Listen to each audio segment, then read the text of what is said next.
Let's make a Fuzzy Navel Mead. Don't let the color fool you. All right, so this is a mead, which means it's going to be fermented honey, but it's a fuzzy navel mead, which means it's going to have oranges in it, but not in the way you think. This has actually been on our to-do list for quite some time, and I felt like now was the right time since we just did the orange juice wine, and that was gosh darn awful. Yeah. If you haven't watched it, I'll make sure to link it in the description below so you can watch me cringe and nearly gag. So to get the orange note where it's more pleasurable, we're going to be using the zest of navel oranges. Not the pith, which is the white part, and not the juice, which is the juice part. Just the pith. Why is that, Brian? Because the pith is nasty. It gets bitter. All right, well, we're using the zest because the zest actually has the essential oils of the orange, which will give it the great orange flavor without the additional acids and other stuff that can get kind of funky. I'm starting to question 4 oranges. This is going to take a long time. Probably should have had this prepared already.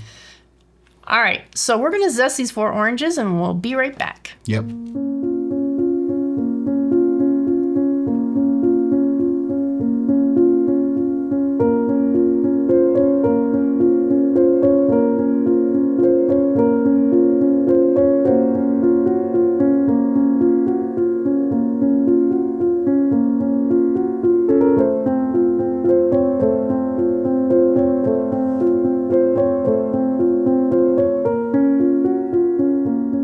After much cursing and getting my glasses sprayed and having sticky crap all over me, I came to an executive decision. 2 oranges worth of zest. Because, oh my God, no. Don't need any more than that. If there was a job Brian hated, it would be zesting. I really don't like doing that. I offered to do it for him. He declined. Whatever. I'm a gentleman. Still. Sort of. Anyway, so being that this is a mead, we're going to need some honey.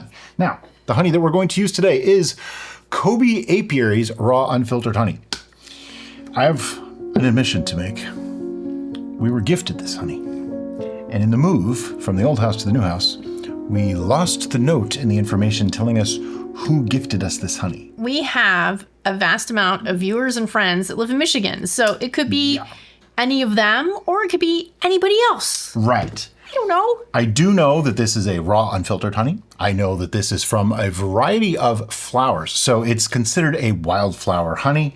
And if you are the one that sent us this, we do truly appreciate it. And that's why we're using this in this brew. We're trying to use up some of the fancy honeys that we've been given for specific brews. And I think that works for this particular one. This particular brew has some serious amount of potential based on all the different things that we have discovered in our homebrewing path, be it fermenting orange, fermenting peach, which used to be Brian's nemesis, and how those flavors can come together and be enhanced.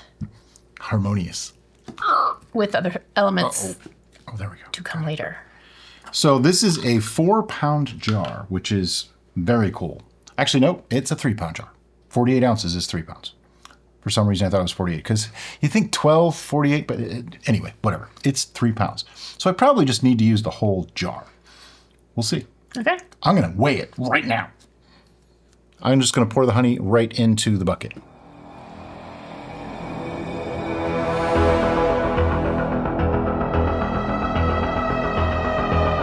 Okay, so far I'm at 2 pounds, 6 ounces, and I'm going to trust them that this is 3 pounds because we got a little bit that's solidified on the bottom right there.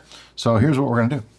We have 96 ounces of water here because 96 ounces plus 3 pounds of honey equals roughly a gallon. So what I'm going to do is just pour some of the water right into this jar. But we don't need the scale anymore. Nope, we do not need the scale anymore. If you could take the water for a moment. Sure. I'll put the lid on. Now this is going to do 2 things. First, it's going to mix up it's going to dissolve that honey that's in there. It's also going to mix it up a little bit. But what else is it going to do? it's going to introduce oxygen into the mix. And oxygen at this stage of the fermentation process is super important because the yeast that we're about to introduce after we get everything else in there need oxygen to go into their budding stage. They're going to build up their cell walls so they're nice, big, and strong, and then they're going to start replicating themselves to build up the colony before they get to work to transfer the fermentable sugars into alcohol and CO2. This is going to take a few tries. I got the walls clean, but the base is still quite solid. Already smells good. Smells like orange honey. Got most of it, so not all of it yet. This is warm water, warm tap water, so that temperature does help with this process, but it's still a bit of a workout, so this could double as your arm day. Yep, I'm counting it.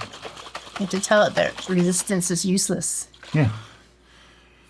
It's not futile. It's useless. Useless. Anybody get the difference? We still need to put out that playlist of... I think I'm going to make a post rather than a page. Yeah, you can do that. I don't really think a page. I think it's post-worthy. What I'm talking about is I'm working on the website currently, trying to optimize it to make it load a lot faster. Yes, we have a website, in case you didn't know. Important. And to update my posts that will have the different recipes and links to the videos and the ingredients list and all that good stuff.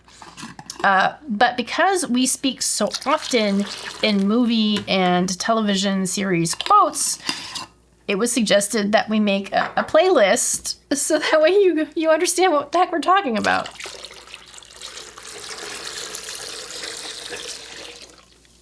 Three pounds of honey, 96 ounces of water. We got a must. Also have a bunch of zest in there. But you know what? I need something to mix this up with. How about a spattle? It's a spoon. It's a paddle. It's both. Get yours in the description below. You do want to mix this up. Otherwise, you won't get an accurate starting gravity reading. And it's really easy to add too much. I've seen people do this a lot where they didn't mix fully. The reading was lower than they think it should be. So they added more honey. And then eventually it stalled because they added a lot more honey than they should have. So if you mix it thoroughly first, now you know where it's going to be so that you won't add too much. They make a joke that if you feel like you've mixed it, mix it more.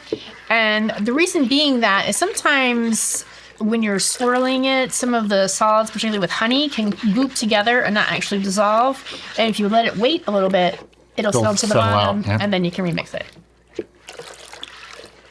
But you can also just like check your spattle. See, like that's honey. That's just raw honey. We don't. That's not done yet. Oh, I'm going to put something else in right now while I can. That is fermented. It's a yeast nutrient. We're just going to use half a teaspoon, which is 2/4 teaspoons. It just helps the yeast along. We kind of go back and forth on this. From a technical standpoint, yes, it is necessary. However, we've made really great meads without it and never had a problem. So, you know, your mileage may vary. Basically, if you want to use it, use it. If you don't, don't. It's relatively inexpensive, relatively easy to get. No big deal to just drop a half teaspoon into a gallon. Now we're looking more mixed. But when you think you're done, go for another 2 minutes. It also gets more oxygen in it. All right, I'm going to say that is, what do you think? I think it's good. The middle's good, right?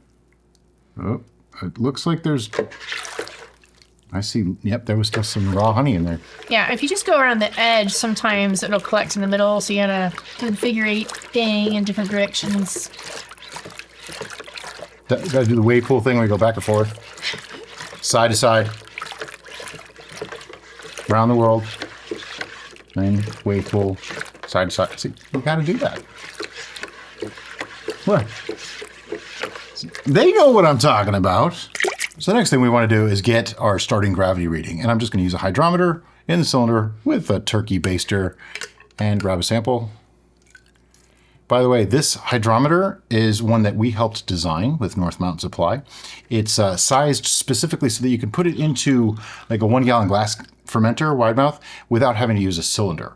But it's also a little bit larger and easier to read. By the way, the estimated gravity that I'm looking for here is like a 1.100-ish. We could be within a few points of that, and that's fine. Looking like 1.104, which is actually pretty spot on because 3 pounds of honey at 0.035 gravity per pound in a gallon of must would be 1.105. So, yay, it worked. Math, it's amazing. All right. But wait, how is this going to ferment? Oh, yeah. It is raw, unpasteurized honey, so it is possible there's wild yeast in there. Now, we could just let that go and see if it works. By the way, before someone asks, yes, the oranges were actually sanitized. We hadn't washed them and we're not in the kitchen. So she just put them in turbos in the water. Oh, speaking of that, everything that we used here has been sanitized in the red bucket of sanitization. Which is literally just a big red bucket, like 10 gallons filled with star sand and water to the manufacturer's suggested ratio. Sanitation is very important to you. You want to make sure that anything that's going to touch your must gets cleaned up that way. There are other ways to do it. Star sand seems to be the easiest and most reliable in our opinion. Now, the yeast that we're going to be using today is the old standard Lalvin EC1118. Why am I using this? Because a lot of people have asked me why we don't use it more. And I'm starting to question that myself. We have a test going right now of Premier Classique and Lalvin EC1118, and it's doing fine. I don't have any issue with the way it's working. Generally speaking, it is a good performer that should give you a high alcohol content if your must has enough sugars to do so. This must has enough sugars to go to about 13.5% or so, something like that. So this should work just fine. I'm just going to sprinkle half a packet over the top. The other reason why I'm using it is because we have half a packet. Don't forget to thwack your packet. Yeah, you got to get all those little yeasties out of there, make sure they can fulfill their destiny. Because if they're in the packet and you throw it away, they don't get to do anything. They're sad. Now, I am going to be using a tilt. We happen to have a few of these, and I just like to monitor it from my office so that I know when it's time to take a reading on this. But I only use it as a guide. I use the hydrometer reading for what we really want. And this is the red one? Red. Okay, just dropping the tilt in, letting it do its thing. All right, so this is a bucket, and the lids on these buckets, you want to push it on there, but once you get it in place, if you want to make sure it's sealed, you get out the hose. This is the hammer of superior sealing. It's just a dead blow hammer, and it's just a lot of fun. Makes the neighbors curious about what you're doing in there. If it's not allowed in your neighborhood or it's going to be too disruptive, please don't do this to your neighbors. We don't have that problem. I'm going to stick an airlock in there. Make sure it's the right way, because it has to be that way. Very particular about my airlocks. But it is an S-type at least. Dry off a spot right here, and my note goes on. Now, this is going to take probably a day to 3 days. You didn't dry it enough. Oh, yeah? Oh, yeah. I dried it. Whatever. This is going to take a day to 3 days before we start seeing any activity in the airlock. Now, because it's a bucket and we may not have a perfect seal, it is possible we won't see any airlock activity, and that's okay. That's another reason why the tilt is nice to have, because it will tell you if it's fermenting or not. Now, short of that, if you don't have a tilt and you don't see any activity within a couple of days, you can pop the lid open and take a look. If you see bubbles breaking at the surface, little teeny tiny bubbles coming up, looking like a carbonated soda or something, it's fermenting. Just put the lid back on, it's fine. This lid, even if it doesn't seal perfectly, is still going to prevent bugs, actual fruit flies, from getting in there. That's really why you're doing it. It'll also still allow the excess pressure from the gases building up to escape, which is also why it's there, because otherwise you have a bomb. Yes, and that's what the airlock is for as well. Do not use just a sealed container because it'll pop that lid off or explode. The airlock is there to release gases and prevent anything from coming back through. So, After 2, maybe 3 weeks or so of fermentation, this will probably be done. Contrary to popular opinion, meads actually ferment in just a couple of weeks, normally, but people like to age them for a long time. And that's where a lot of misunderstandings come from. People seem to think that it takes 2 or 3 years for them to ferment. That's not actually accurate. But anyway, this is going in the fermentation. We'll see you in a couple weeks. Those of you who are familiar with the Fuzzy Navel cocktail know some things are missing. Don't worry, yeah. Those come later. Yep, got to keep watching. All right, so this has been going for about 3 weeks or so. And according to the tilt, it's getting to around like the 1.010-ish mark. So we wanted to take a look at it, see how it's doing. Can you? You want me to? Okay, all right. I broke the seal. Seal's broken. All right. All right, looking inside, it looks normal. We've got some strips of orange zest in there. I see the tilt in there, but I don't see any eyeballs, teeth, hair, fingernails, or anything like that. In other words, there's no mold. It looks good. The olfactory test. Smells like orange mead. Actually smells quite lovely. It really does. Okay. Which is another proof that no juice. Yeah. Just the rind. Although fresh juice may be different, we've learned from a few people that fresh squeezed oranges make a different product altogether. So that's cool. And we'll test that someday. Let's get the tilt out of there. Yes, hands have been sanitized. Don't get crazy on me. It's what we do. Okay. Because there's so much zest in there, do we want to use the rumble jar? Yes. Okay. Can we get the rumble jar out? Okay, so the first thing I want to do is take a reading on it just so that we have a reading. It is not totally clear yet, but that's okay. There's still quite a bit more to go on this guy. 1.010. Now, here's the thinking. We're going to rack this off, get it away from the zest and the peels and all the leaves, and then we're going to pasteurize that before we add the fruit, which would be the peaches. So let's get to racking, but we're going to do it a little bit different this time because it's going to get moved to the racking vessel and then moved out of the rack basically to a pasteurization vessel, and then out of the pasteurization vessel back to probably this bucket to sit for a while because we're going to be adding a whole bunch of peaches. So we're going to use a milk jug. We talked about this on Beyond the Brews episode, and the advantage to this is, A, it's metal, which means you can heat this without worrying about scorching or breaking glass, and B, I can do the 160 degrees for 1 minute pasteurization technique, which is so much faster. So let me get my hydrometer out, pour our sample into the milk jug, which I'm sorry, the latches just make noise. Can't do anything about it. I could tape them down or something, but then I need them. And this is going to be our destination, so it's going to go into my lap. Yep, and then here's your tube. Thank you. And we got a rumble jar. The rumble jar is, we're finding it to be an essential piece of brewing equipment at this point. What is a very fine mesh screen, so that way it's not going to let all those pieces and stuff get in here. Now, lees can still get through because lees is mostly microscopic things that have just built up in the bottom, but big chunks and stuff won't get through, so it makes racking so much easier. I am, do I leave the cap on or take the cap off? That's always the question when you're using it. I'm doing it. No cap. It's going capless. That's right. And I like to start it about halfway down. This is roughly 1 gallon in here. And the milk jug is just a little bit over a gallon. So that way it holds all of that. Get it started. And then I'm going to just slowly descend this into the brew so that we can see what it's doing. Okay. The advantage to the rumble jar is nothing gets up into your auto siphon, because if we didn't have the rumble jar in there, one of those peels could get up there, cause all kinds of problems. Cats and dogs living together, mass hysteria. Okay, so our milk jug. Now you might be thinking, oh, but what are you going to do for a lid? Well, when you're pasteurizing, it's not as crucial to have a lid on it. If you want to, you can cover it with like some plastic wrap or something. Or you just set the lid. Yeah, you can set the lid on it. I'm not going to clamp it down. Don't clamp it. Yeah, could make a pressure vessel. We don't want that. I am going to put a candy thermometer in here to check it every now and then, but that's it. So we're going to heat this in a pot with an immersion circulator. The pot is filled with water. This sits right inside that pot on purpose. I got them all the right size on purpose. When the internal temperature hits 160 degrees Fahrenheit, start a timer for 1 minute.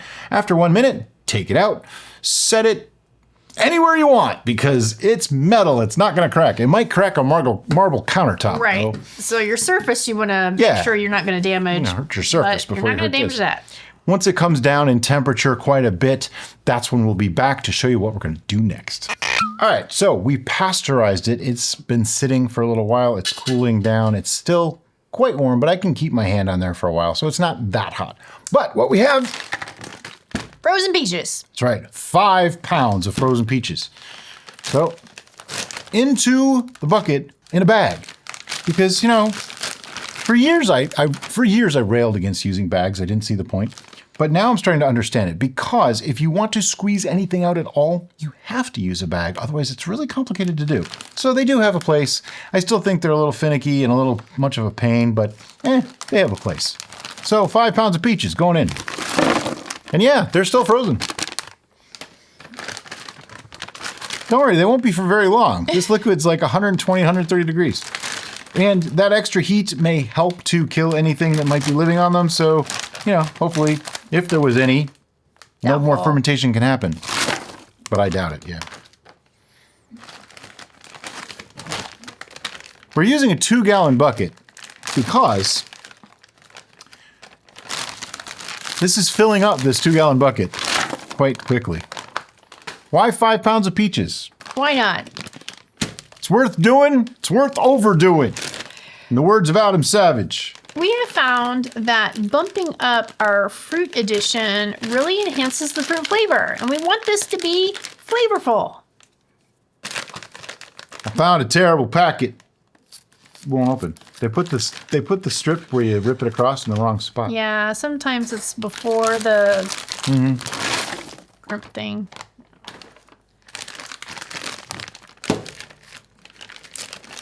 I have a feeling this one's going to be quite nice. It smelled nice before we had the peaches. This is only going to make it better. Peaches smell good, and they're still frozen. All right, so you want to tie them up before we add the liquid? First, I want to get rid of all the bags. Good idea.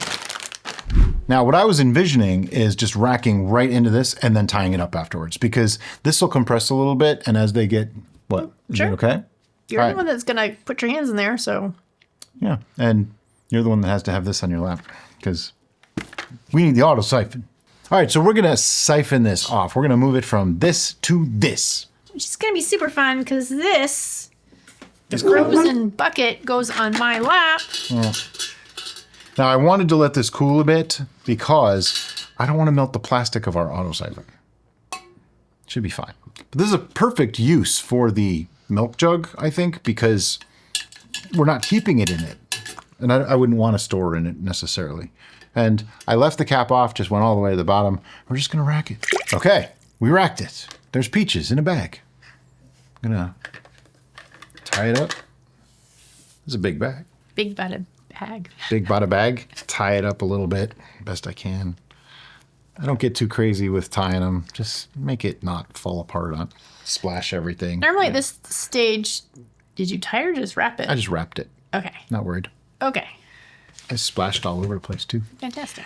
But I did manage to basically get it to not be above the liquid. And that's the crucial bit of doing this. And I'll just have to check it every couple of days, make sure. Yes, my hands were clean. All right. Oh no, our lid isn't sealing. What will we ever do? First, we'll put the lid on. Next, get out the hoss, the hammer of superior sealing, and beat it into submission. The beatings will continue until the seal improves.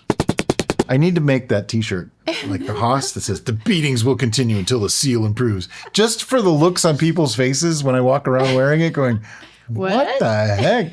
And now an airlock. Now you might be curious, why are we putting an airlock on this if we pasteurized it and fermentation should be done? Just in case. Because you never really know. It is possible that some wild yeast gets in there and ferments it some more. And if that happens, well, we'll deal with that if it happens. We also got some cold stuff that we put some hot stuff on. Yeah, so we have a temperature change. And, this is a bucket, people. I don't want it to, pop its lid and spurt stuff all over the place. That'd be bad. Yeah, that would be very bad. All right, so now we got to draw an area for your label. Do we have all our notes? The label's way over there. The label's way over there.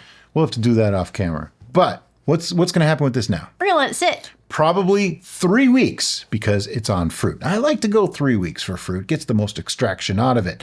So we'll see you in 3 weeks. Okay, so about 3 weeks ago, we pasteurized this and we added fresh 5 pounds of peaches to this. So today, let's see how we did. Guess what we're gonna need? Another bowl. Yep, we already had a bag that we had to bring out today. So today we got another one, but let me take the reading first. Oh, that smells incredible. Yeah. I'd show you what it looks like, but you just see a bag. There's no mold, there's no teeth, no hair, it just looks like a bag. And it smells like a Fuzzy Navel. Yeah. It's got some floaters in it, which could simply be from the process that I'm doing right now of pulling a sample. Sure. Also, fruit tend to kind of fall apart and there's particulates. That's normal. Yep. It's nothing to freak out about. Seems thick with about 6 seeds. Yeah. Which may be good. Okay. Even after pasteurization, it fermented more. Oh, actually, you know what? It might not have.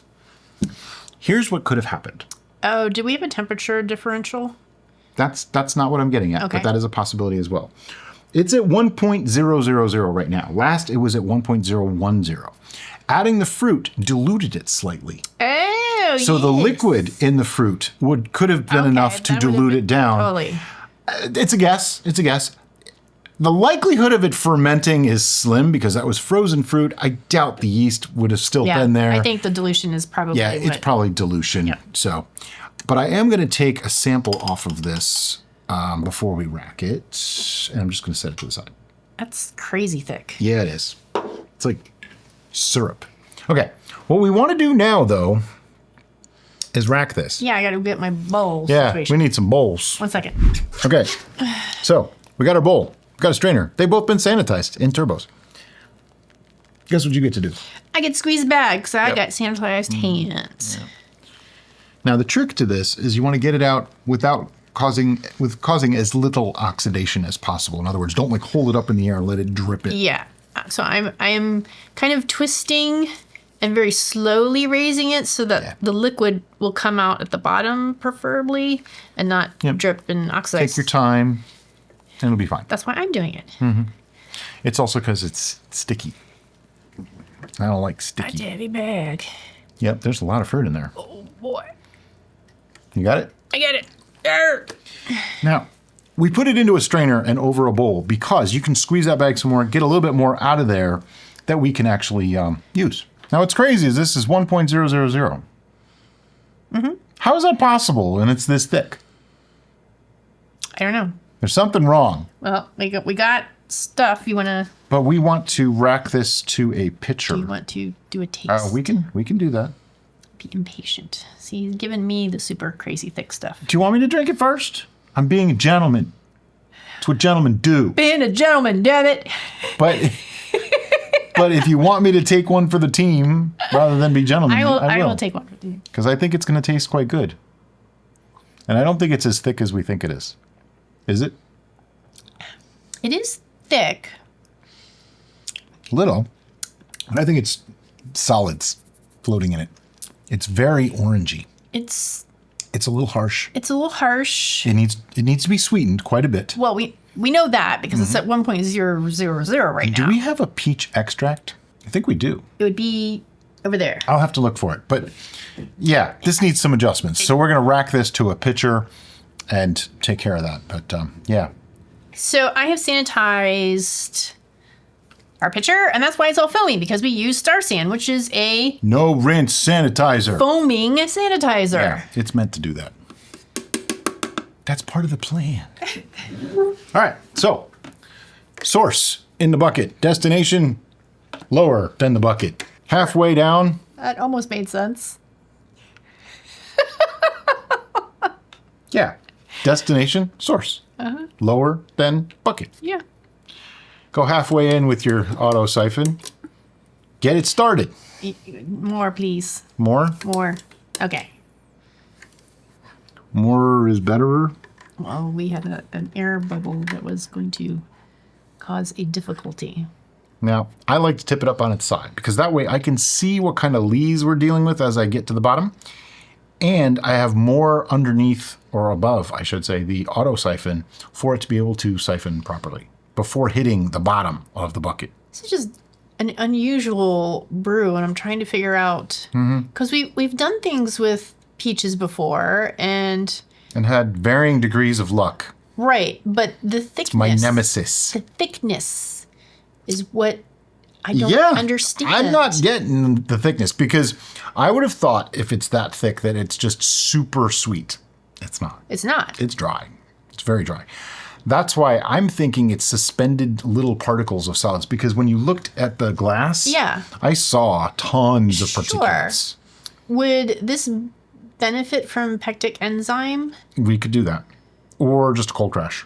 I'm just thinking because pectin in fruit is the gel, if you will, Sure. that holds the cell brains together. So I'm thinking that some of that thickness, since it doesn't have flavor attached to it, could just be pectin goop.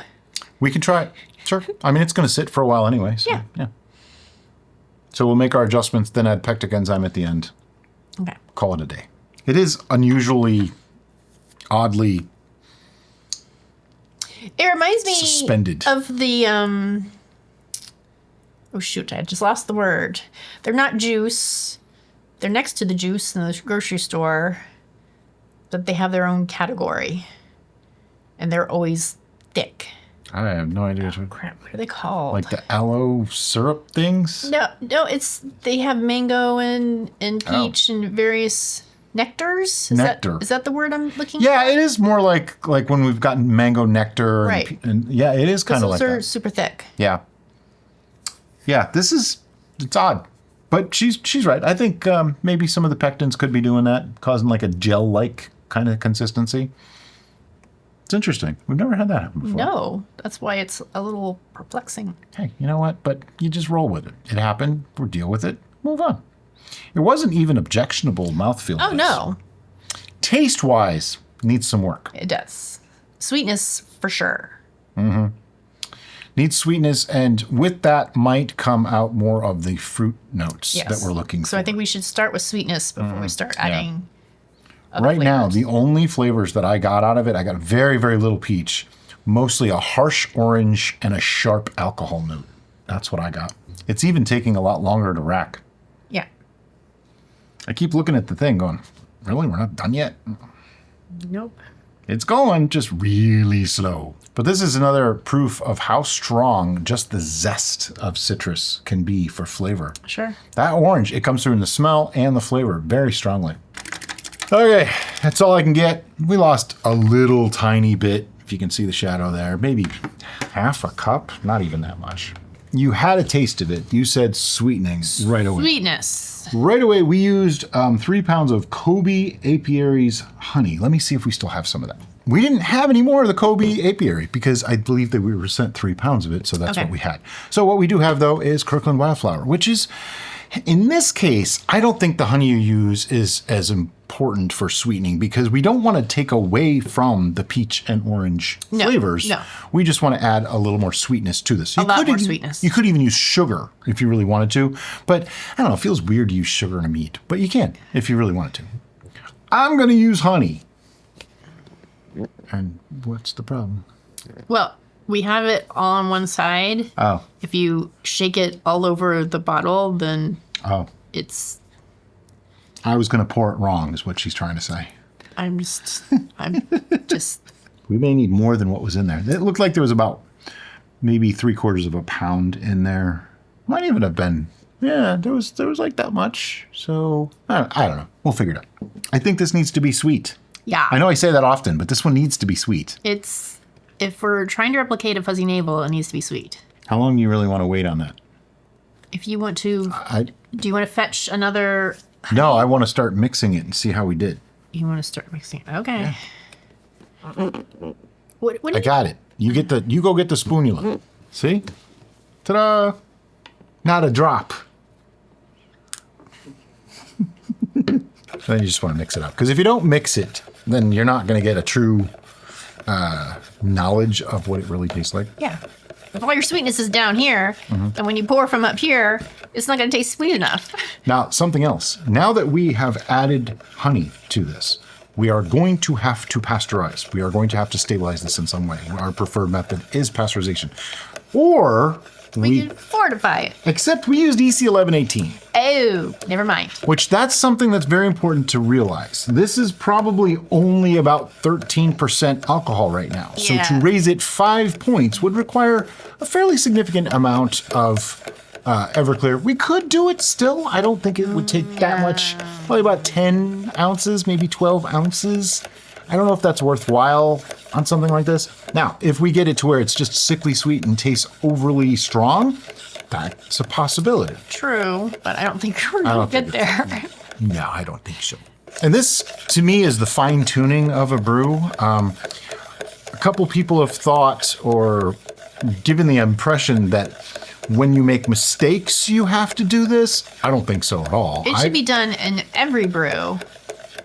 If you can, like 100% accurately say, do this, this, this, this, and this, and it comes out perfect every single time without making any alterations, that's pretty amazing. I don't know that really occurs. Even commercial brewers, they still make alterations. Sure. And if you think about it, in the commercial field, it's even more difficult because they have a standard. This is how their product should taste, regardless of the variations that varietal fruits and the different seasons different years and whatever comes to them.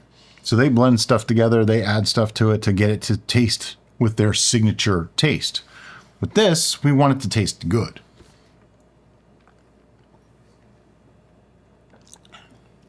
That is a drastic improvement. Yep. It Still needs a lot more. still, Not enough honey in that one. I don't know if there's going to be enough honey in any of your segments down there. No. Oh, wait. Ha! This one maybe. Looks like it's got some in there. We have all these partials from this process every single time. This is still Kirkland Wildflower Honey. Yeah. We just have a lot of them. I bought like 10 of them before we moved. Yeah, because the nearest Costco is an hour and a half. Yeah. I mean, the one we used to go to is about the same distance. So Yeah. it's not much further away. And before anybody starts saying that this isn't real honey, yeah, it is. It's got a seal on it and everything. It's real honey. Be careful with your honey, but Kirkland Wildflower Honey is real honey. Costco's pretty uptight about stuff like that. I can't imagine them selling fake stuff. I mean, I don't know really. I just know that they're kind of sticklers for certain things. All right, that's as much as I'm going to get out of that one for now. Okay. Except for that last drop that's going back inside. Ta-da! And now we mix. I think it's getting on the right track. Yeah, it just seems... It's out of balance. What did we do to our peach that finally worked? We didn't add orange rind. Well, I know that, but... We made a mead and added peaches in conditioning phase, and it tasted acceptable. Okay. I'm not a huge fan of fermented peach. I am coming to realize this. And that's okay. Sure. I like Fuzzy Navels, so you'd think I'd like that. Well, that's peach schnapps. Which is A different critter, which isn't really peach. It's probably apricot. probably. But that's okay. We're simulating. We're doing a thing. Because I found something in between cuts that might help. Do we have any apricot? No.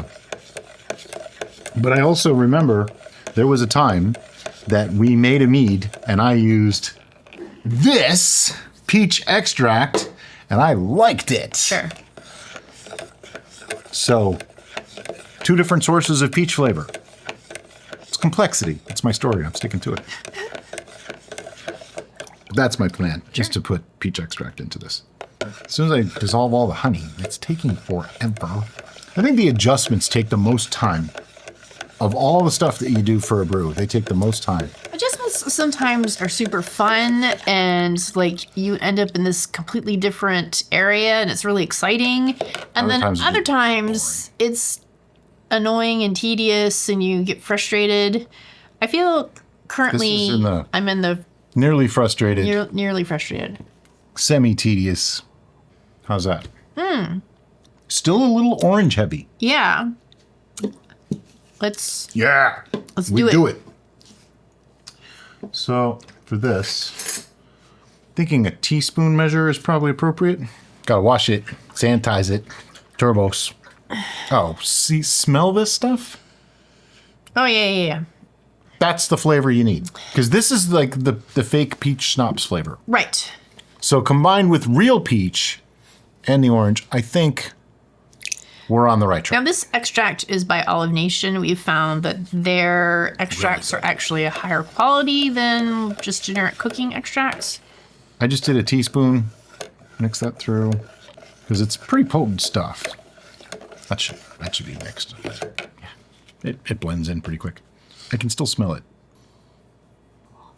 Well, holy crap. I think it needs one more teaspoon. I think it... Or do you want half? Maybe... It's really close. The orange has been subdued beautifully. But I feel like it needs a little bit more punch from the peach. Yeah. The peach needs more punch. I also feel like it needs to be sweeter. We can do that. Let me just do one more or half more? Do one more. Okay, because, peach is good. We like peach. It's a Fuzzy Navel replicant. It should be... Should be peachy. PG. All right, now let's mix that, do a quick taste, and then I'll add more honey if we need to. But I'm in agreement. I think more sweetness could help. But this is why you add the extract before you do that, because the extract can also enhance the flavor of the peach enough that it might not need to be sweeter. Yeah.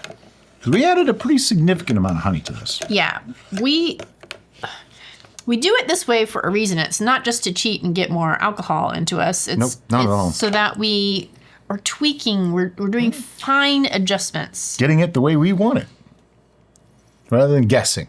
Are you sure you want that sweeter? That's pretty sweet. Up front, I would say it's perfect. It's that back note. Oh, I'm not sure sweetening is going to get rid of that. Sure. That is an acidic note. Sure. Tannins can get rid of that. Do we really want to add tannins to this? I don't think we're going to want to add tannins. No. What I do want to do, though, is take a reading on this. Yeah. Because if this is already like stupid high, I don't want to add more honey to it. Sure. Well, if you could put a note that we added to... I will, as soon as I do this. Okay. Because I have to take a note on this, too. Sure. It's still pretty sweet. 1.030. I say let's roll with this. All right. I still want to add the pectic enzyme. Just, Oh, yeah. Just because. Yeah. Well, yeah, that, of course. I'm going with you. And we need to pasteurize this. I actually would like to add the pectic enzyme after we pasteurize. That's what I was getting to on that delay. Yeah, because if you heat it, it gets funky. Yeah, well, it doesn't. It's less effective. Sure. So we are going to transfer this into a narrow mouth 1 gallon because narrow mouth or a wide mouth? I prefer to pasteurize in narrow mouth. I think there's stronger glass. Okay. That's the only reason. Other than that, I would store this in a wide mouth. But we have 112 ounces here. It's close enough. Should be fine. So we'll put it in a narrow mouth. Pasteurize it, which by pasteurize we mean we're going to put that container into a pot of water. Inside the pot of water is an immersion circulator, also known as a sous vide, even though it's actually an immersion circulator. Sous vide is the process, the method. Cool. And we heat the internal temperature of this brew, which is in the glass container, to 140 degrees Fahrenheit. And we hold it there for 22 minutes. At the end of 22 minutes, turn off the heat, take it out, put it on something that won't cause it to go into thermal shock, like put towels on top of your counter. A wooden cutting board works really well. I put a towel and a wooden cutting board or a trivet, anything like that that'll transfer the heat without cracking the glass. Let it come back to room temperature. We do keep an airlock on it the whole time. I just break the seal a couple times to keep it from overflowing or from sucking back when it's cooling off. And then just let it sit and store it, and we'll be back. Then we're going to put pectic enzyme in. How much am I going to use? I'm going to use a half teaspoon because it calls for a quarter teaspoon in a gallon. But when you do it after fermentation, it's not as effective, so you need double. So I'm going to use half teaspoon of pectic enzyme. We probably won't show you doing that. Just know that we put a half teaspoon of pectic enzyme in. That exciting video. Yeah. And then we'll be back next week to show you how it tastes and give a score. Okay, so it's apparently been 2 weeks since we pasteurized this. Not sure why we waited, but we did. So we're going to taste this. And we're doing it the fancy schmancy way. You know, just a baster and a glass. because we don't bottle these for quite some time. It might be months before this gets bottled. And why do we do that, Brian? Because you see how it's kind of a little bit cloudy right now? It might actually clear. Now, if it doesn't, I'm okay with that because in the glass, it's hazy. I wouldn't call it cloudy, but some sediment will still fall out. It is significantly hazy. Yeah. It's not a slight haze. Yeah, well, I mean, you could still see your fingers through it. I'm sure. But yeah, sediment will continue to fall out throughout the life of this, but the majority of it falls out in the first couple of months. So we like to let that all fall out before we rack it and put it into bottles. That way we don't have as much stuff in the bottom of our bottles. As far as its color goes, in comparing to what I remember of a Fuzzy Navel cocktail, it is nothing like it. Murky. Yeah. It's like a almost tan color. Yeah. So color-wise, I would like it to be more vibrant, more orange, more hazy lemonade right now. Artificial looking. Oh, you want it to be artificial. But I don't want to put food dye or something in it to make it that color. So I'm not really going to judge it off of that. But smell it. Whew, but putting your nose in there. That smells like a Fuzzy Navel. You get the peach, you get the orange, you get the honey. Yeah, we ended up adding some peach extract to this. And you can tell. I mean, but she wanted false color. Now she gets false aromas instead. Oh, it's false adjacent because they do base it off of extract that we used is a natural. But it does kind of smell like Fuzzy Navel to me. It does. Unfortunately, it's been a while since I've had a Fuzzy Navel. Yeah. It's just orange and peach. That should be rectified. Yeah, with vodka kind of thing. All right. Well, anyway, you ready? I'm ready.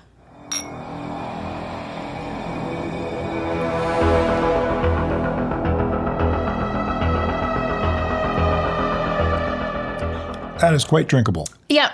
I'm kind of in a bad mood today. And so I was like, am I going to be super critical on a Fuzzy Navel because my memory of a Fuzzy Navel cocktail ticks all the boxes for Derica? No, I'm not going to be critical at all. It's a very powerful flavor. Definitely very strong flavor. We may have actually gone overboard on the peach extract. I don't know that I want to say that out loud, but I think we might have. I feel like it should be punchy. And if you think punchy, yeah. Fuzzy Navels, the cocktail, are made with peach schnapps. And peach schnapps is aggressively peach. So I feel like this is closer to the cocktail than before, for sure. Yeah. Okay. Yeah, I can go with that. I think it was overly orange before, and then it wasn't enough peach. And then, the peach extract really did it. The 5 pounds of peaches didn't do as much as I would have liked it to do. It did not. And we've noticed that sometimes, especially with peach. Yeah. Peach. It's always been my nemesis. It's not very peachy. And I don't like fermented peach. I've come to that conclusion. I don't like it fermented. But added afterwards can sometimes work. And in this case, I don't think it hurt anything. It just didn't add as much as I wanted it to. Right. That's why we use the extract. I'm wondering if maybe in future peach attempts, we make our own extract. We could try. By soaking peaches in vodka or Everclear. Oh, yeah. And just letting them... Make a peach vodka and then fortify. And then fortify something with that. That'd be cool. I like that. I like liqueurs and stuff like that. We've never really gotten into that. If you'd like to see us make more liqueurs or get into making liqueurs where you soak things and extract things, let us know in the comments because we're always curious, like, is this something that you would be interested in or not? Because it's kind of a side journey. Yeah, it really isn't brewing. It's just soaking stuff in a neutral spirit. Right. But it's like limoncello was actually really popular. People really liked it when we did that. So it'd be kind of along the same lines. Right. Yeah, let us know. If you want that sort of thing, we'll make some content like that. Yeah, let me get my words all mixed up here. Or my mix all talked up. That's what it is. And we'll work on that. But for this, I think you're right. Making an extract of our own might be a really cool way to go. Right. But right now we have to judge it as it is. And being that we both emptied our glasses already, I guess I have to fill them. I need more. I'm so sad. We don't want to drink too much of it, though. Then we're going to have to bottle this right away. Oh, you got the lip goop on again today. I got the lip goop, yep. Yeah, see, there's... We don't need to show everybody lip prints on my glass. It's small enough they can't see it. Is that good? Yeah, yeah, I guess You good? I gave us healthy pores. This ends up being... Oh, we never did it! So using the calculator teacher said I would never have handy that was right in my pocket, let me calculate what our ABV is on this. Get to the calculator. So we started at 1.104. We ended at 1.010, which means we used up 94 points. Times 131.25. What were you going to say? Well, does that count?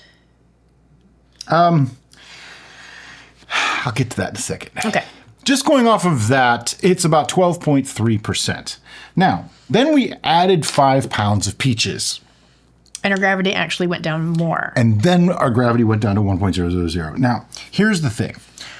I'm calling that kind of moot because here's the thing. The peaches would have added water. Yeah. They would also soak in some of the alcohol, and they fermented a little bit. So this is at least probably 11% or more. And that is something that we're trying to stress more, is that your ABV calculation is an estimate regardless of how precise of note-taking you take. I put it as 12% because it's probably right about there, because I see it as like it's sort of an equilibrium thing. The peaches do add some water, but they also suck up the alcohol, so they kind of cancel themselves out. Do they dilute it a little bit? Yeah, but they ferment it a little bit too. So it's a give and take. I'm just going to go with 12. And, it might be 9, and I don't care. It's good. It really does. And that's the thing. It really doesn't matter. The flavor at that point is what's important. Yeah. Speaking of flavor. On the flavor, I'm definitely getting the peach extract thing. Mm-hmm. And now I'm getting a little bit of real peach flavor that I really wasn't before. In the background is the orange still for me. The honey is there. It's got like a nice little tang to it that I didn't notice at first, and now I'm definitely seeing it. The honey is playing nicely with the other flavors. It's not like being aggressively honey or being really shy honey. It's just like, oh yeah, I'm here hanging out with some fruit. And that's, to me, perfect for what a Fuzzy Navel Mead should taste like. The honey is even adding a nice viscosity. It's got a really good mouthfeel to it. It's very well rounded. Overall, I think this is actually about as close as you can get to a Fuzzy Navel in a mead, because the things that you'd be missing in a Fuzzy Navel would be, first, schnapps is a different kind of thing. Now, if you use like peach tree, that schnapps, it's going to be much lower alcohol, but it's much stronger fruity flavors. And then you have orange juice, which we used orange peel rather than like the zest, rather than the juice. That's going to have a sharper, brighter bite than the orange juice would, but fermented orange juice tastes like crap. Yes, it does. We have proof. We do. Although fresh juice might be different. I know, whatever. But then just do the zest. The zest always makes it so much nicer when dealing with citrus of any type. But what we're missing is the bite of the vodka that you won't get in a mead versus a distilled spirit. So we're kind of fighting that to keep that bite and still have the fruity flavors. And I don't think you can quite get there. No. With a mead. But you can fortify it. Yeah. But I don't think you need to. My point is, like, we're 90% there. It's just that little kick of bite that you won't get. When you do these type of things, you kind of walk the line of brewing versus bottling a cocktail. Mm-hmm. So we're trying to avoid bottling a cocktail and sticking more to brewing. Yeah, I mean, if we just threw a bunch of vodka in this, it would basically be a Fuzzy Navel. It basically would be. Right. You could make a mead and then fortify it with vodka and peach schnapps. And then you have a Fuzzy Navel Mead. Well, you need the orange still. Yeah. Anyway, you do it. I don't know. I think this method actually worked really well. I'm quite pleased. Numbers time. Mm-hmm. Do you have a number? Mm-hmm. All right. On your screen, you should be seeing our numbers. On your screen, you should be seeing our scorecard, which goes from 1 through 11, because that's right, ours goes to 11. What you don't see is the 0 for things that totally suck. My prediction for this, it's not a 0 and it's not an 11. Somewhere in between. It's a wide range. I'm pretty safe on that one. So, we're both ready. I'm ready. 1, 2, 3, 9. 8. I was debating on 9. I kept going downward. I don't know why. I don't have reasons for that. I would have liked this to be a different color. Oh, yeah. Yeah, it's kind of a bland color. But I don't want to artificially create that. So should I even be taking points off for that? No, it's just an aesthetics thing. It's kind of like whose line is it anyway? If it was clearer and more vibrant in a warm tone, I think I would have been happier with this appearance. Oh, okay. The clearer part may just happen on its own. Yeah. We'll find out in a year how clear it is, and that will be shown on the tasting room. Yeah, that's one thing that I forgot to mention earlier, is when this does get bottled, one of those bottles will go away, and a year from today, or within a reasonable amount of time of today, we will be doing this on the tasting room as a 1-year tasting. I need to mark it as taste. Yep. Overall, I'm actually really pleased with this. I know it didn't sound like we were really pleased with this, but I'm actually very happy. As far as taking points off for the flavor, it is punchier than I was anticipating we were going to be able to make, that's true. Which It's is why flavor. I had to push it up to a 9. But is it an exact replicant with notes of honey? No, it is not. But it's pretty darn close. Yeah, that's why I'm an 8. It's in the excellent category. Very, very good. I just couldn't go much higher because it tastes a little artificial to me. The extract's just a touch artificial, but I have a problem with peach, so take that with a little bit of a grain of salt. It's really hard for me to get peach to be that high. What am I hearing? What? Derek gets to drink this? Okay. Yeah, I might have a little bit. I'm all right with that. It's more Derek's thing than my thing. But this is definitely one to make. Like, it's a really simple thing to make. Shows a couple of the different methods that you can use to get to this point, and it gives a really nice product. So, as always, guys, thanks so much for watching, and have a great day. Bye-bye. Fuzzy Navel Mead intro. So would this just be a cut to me, or is this both of us still? It could be just a cut to you. Okay. Don't let the color fool you. I'm going to do that again. Don't let the color fool you. Don't let the color fool you. How many different ways can I say that? There's a blooper right there. All right, good.